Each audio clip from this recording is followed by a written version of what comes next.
Motley Patriot here. You know, we're riding along Orange County and we're looking for somebody to help us with my wife's vehicle. And a friend by the name of Mr. White said, well, you know, down Burr Hill Road, of course, there's a lot down Burr Hill Road, history-wise, but he said there's a shop down there. What's the shop called?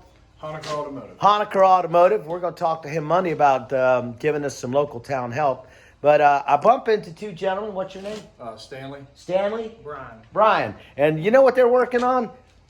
This is Country Boy Will Survive stuff right here, brother. I'm going to tell you what. So what year is this? 79. 79 Jeep? CJ7. CJ7. Wow.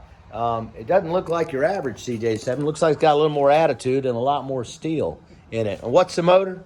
360 MC. 360 MC. So this is just for easy commuting to DC, right? Yeah, right.